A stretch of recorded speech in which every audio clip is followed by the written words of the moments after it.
1 கிலோவுக்கு உண்டான அளவை கரெக்டா சொல்றேன், நீங்க நோட் பண்ணி வச்சுக்கிட்டு அதே போல பண்ணீங்கன்னா 100% உங்களுக்கு சூப்பரா வந்து அமையும் பிரியாணி. இப்ப 2 விஷயத்துக்காக நம்ம அட்வான்ஸா நான் நிற தண்ணி பிரியாணி வைக்க போறேன். அதாவது வந்து தனியா அரிசியை வடிகட்டல, வீட்டுல பண்ணா இப்படித்தான் பண்ணணுங்கிறதுக்கு ஒரு உதாரணம். நாட்டு கொய்யா அதுல வந்து ரொம்ப பச்சையா இருக்கக்கூடாது, பழுத்து மஞ்சளா இருக்கக்கூடாது, அப்படியே இளம் பச்சை கலர்ல வாங்கி ஒரு 2 மட்டும் சாப்பிட்டுருங்க. வாங்க நண்பர்களே, எல்லாம் எப்படி இருக்கீங்க? நல்லா இருக்கீங்களா? இன்னைக்கு நம்ம வந்து வித்தியாசமா வந்து ஹைதராபாத் பிரியாணி எப்படி சமைக்கிறதுங்கிறத பார்க்க போறோம். இப்ப நம்ம பிரியாணி சமைப்போம். சமைக்கையில உங்களுக்கு அதுல உள்ள நன்மைகள் என்ன, தீமைகள் என்ன அப்படிங்கறதையும் சொல்றது இல்லாம கரெக்டா அளவையும் சொல்றேன். 1 கிலோவுக்கு என்ன அளவு உண்டு, நான் 2 கிலோ பண்ண போறேன். 1 கிலோவுக்கு உண்டான அளவை கரெக்டா சொல்றேன், நீங்க நோட் பண்ணி வச்சுக்கிட்டு அதே போல பண்ணீங்கன்னா 100% உங்களுக்கு சூப்பரா வந்து அமையும் பிரியாணி. இன்னைக்கு பிரியாணி பண்றோம், அதுல உள்ள நன்மை தீமைகளை விளக்குறோம். அதனால வாங்க பிரியாணி பண்ணுவோம். போலாமா?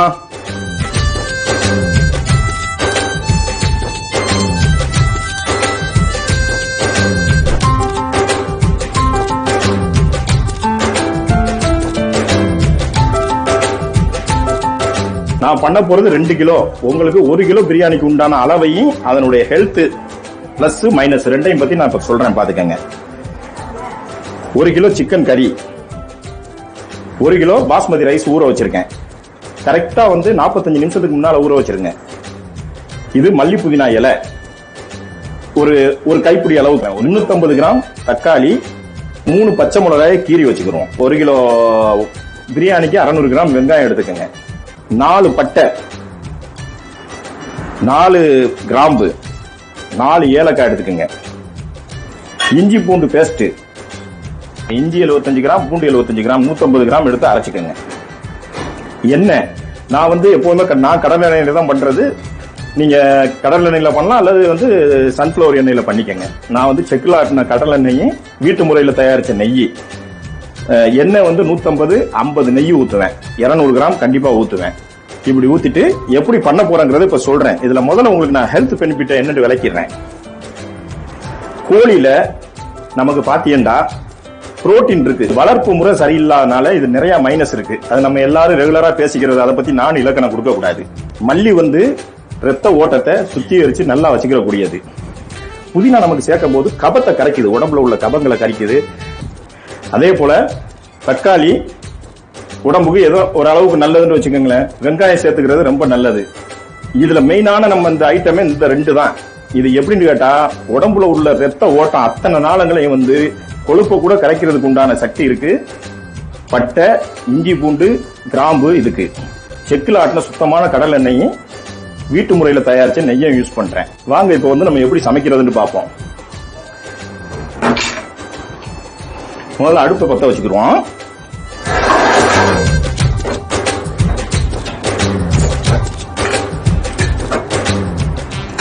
நான் 2 கிலோ பண்றேன், உங்களுக்கு சொல்லியிருக்கிறது 1 கிலோவுக்கு தான் சொல்லியிருக்கேன். அதனால கவனமா பாத்துக்கங்க. உங்க முன்னாலே திராசை வச்சே ஊத்திடுறேன். நிறுத்தி ஊத்தணுங்கிறதுல இதே வைங்க, இதுல இருந்து மைனஸ் பண்ணிக்கங்க. 1 லிட்டர் இருக்கு. இதுல வந்து நம்ம 150 கிராம் போனா 850 இருந்தா போதும். 150 கிராம ஊத்திட்டு 2 கிலோவுக்கு நான் கனெக்ட் பண்ணி ஊத்திருக்கேன். 150 300 ஊத்திருக்கேன். நெய் ஊத்தின உடனே ஒரு கொதி வரைக்கிறது வரைக்கும் ஒரு கிண்டிக்கங்க. நல்லா தெரிஞ்சுக்கோங்க, எண்ணெயை ஊத்தின உடனே நெய்யும் ஊத்திடணும். இந்த லாஸ்ட்ல ஊத்துறங்க அப்படின்ட்டா வந்து நமக்கு அந்த ஹைதராபாத் பிரியாணி டேஸ்ட் வராது. எல்லாமே நான் அளந்து சொல்லியிருக்கேன், அதனால நீங்க பண்றது ஈஸி. பட்டை, ஏலக்காய், கிராம்பு இது 3ஐயும் பாத்துக்கோங்க. 2 கிலோவுக்கு நான் போடுறேன். 1 கிலோவுக்கு உங்களுக்கு அளவு சொல்லிட்டு 4 4 4 போட்டு சூடான உடனே போடுங்க. அதை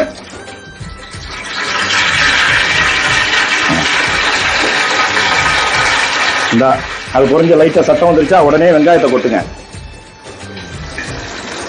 600 கிராம் வெங்காயம்.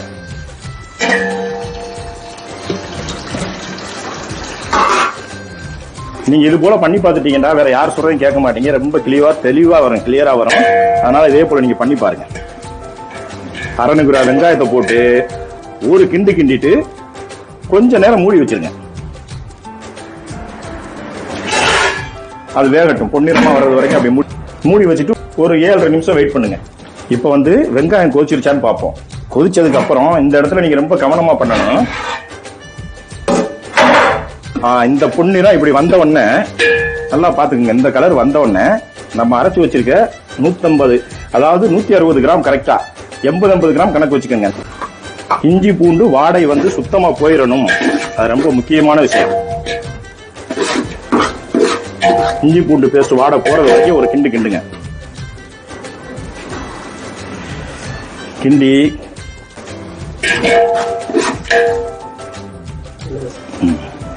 இப்ப தக்காளியாவும் பச்சை மிளகாயும் போடுறேன். நான் சொன்ன அளவு யாவும் இருக்குல்ல, தக்காளி 3 பச்சை மிளகாயை கீரி எடுத்து அப்படியே போட்டு விட்டுருங்க. போட்ட கையோடைய மல்லி புதினாவை நான் சொன்ன அளவை வச்சு அப்படியே தட்டிடுங்க.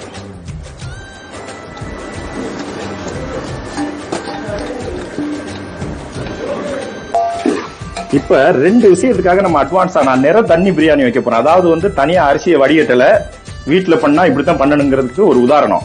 இதுலயே அரிசியை போட போறேன். அப்ப என்ன பண்ணுவேன்டா, 1 கிலோவுக்கு 55 கிராம் கல்லு உப்பு போடுவேன். 55 கிராம் கல்லு உப்பு 1 கிலோவுக்கு யாவும் வச்சுக்கோங்க. கரெக்டா எடுத்து போட்டுருங்க. 1 கிலோ அரிசி 1 கிலோ கறி நமக்கு கணக்கு. ஓகே. அடுத்து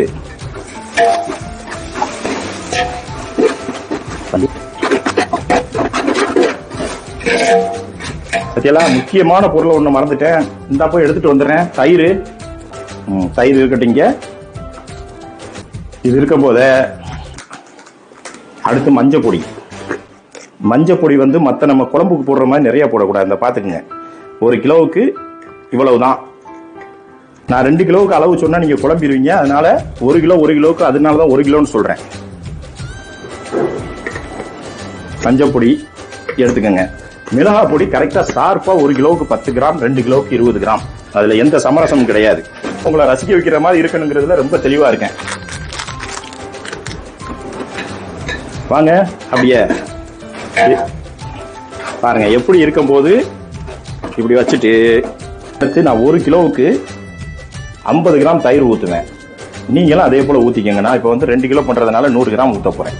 நான் அளந்துதான் ஊத்துவேன். நீங்களும் அதே போல ஊத்திக்கங்க. கீழே பிடிக்காத அளவுக்கு ஒரு கிண்டு ஒண்ணு கிண்டிக்கங்க. இந்த கண்டிஷனுக்கு வந்தவன தண்ணி ஊத்திடணும்.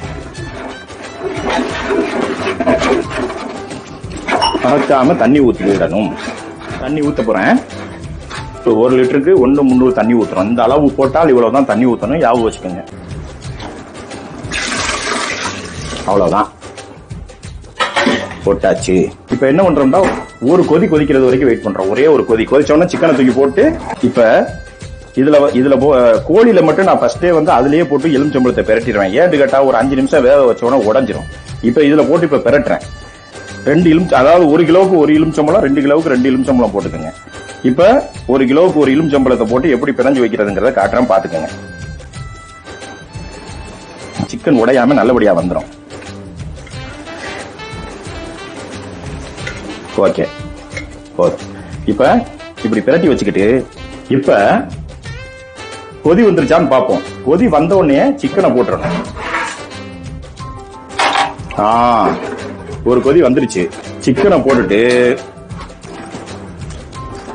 பாருங்க, உங்களுக்கு தெரியணுங்கிறதுக்கா இப்படி வச்சு போடுறேன். என் முறையில இப்படி போடுறது இல்ல, இருந்தாலும் பரவாயில்ல. இருந்தாங்க சிக்கனை போட்டுட்டு ஒரு கிண்டு கிண்டி கரெக்டா ஒரு 10 நிமிஷம் மூடி வச்சுருங்க.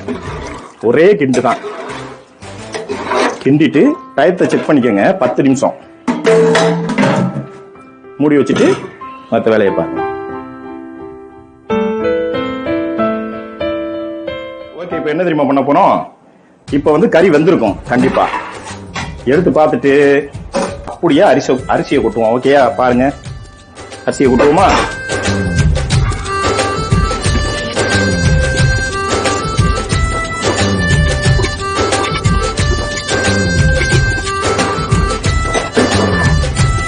இப்ப ஒரு 1/4 மணி நேரம் கரெக்டா அப்படியே மூடி வைக்கணும் தொடாம. இப்ப இதுக்கடையில எனர்ஜி குறைஞ்சிருச்சு. கொஞ்சம் நீர் சத்தை ஏத்திக்கிறதுக்கு 2 வெள்ளரிக்காய் சாப்பிட்டுக்கிறேன். நீங்களும் இப்படி பண்ணும்போது சாப்பிட்டுக்கங்க. அப்பதான் உடம்புக்கு நல்லா ஹெல்த்தியா இருக்கும். இப்ப வந்து நான் எப்படி இதுல தம் போட போறேங்கிறத பாருங்க. இப்ப கவனிங்க, இது ரொம்ப முக்கியமான விஷயம் அந்த பிரியாணில.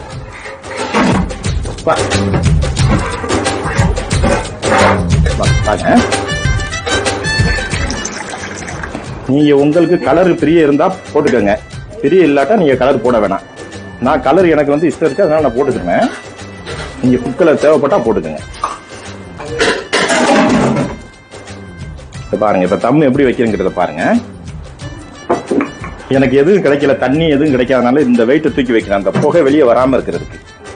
ஸ்லிம்ல வச்சு 20 நிமிஷம் தம் போட்டுட்டோம். அப்ப சொன்னா இல்லையான்னு தெரியல, இருந்தாலும் இப்போ ஒரு தடவை சொல்லிக்கிறேன். கரெக்டா 20 நிமிஷம் தம் போட்டு இப்ப தீயை நம்ம ஆஃப் பண்ண போறோம். ஆஃப் பண்ணிட்டு பிரியாணியை இறக்கிடுவோமா? வாங்க இறக்குவோம். இப்ப நம்ம சம அளவு தண்ணி வச்சு பண்ண பிரியாணி எப்படி தம்மு அடிச்சிருக்கோங்கிறத பாப்போம். வாங்க பாப்போமா? ஒரு கிண்டு ஒண்ணு கிண்டுறேன். அப்படியே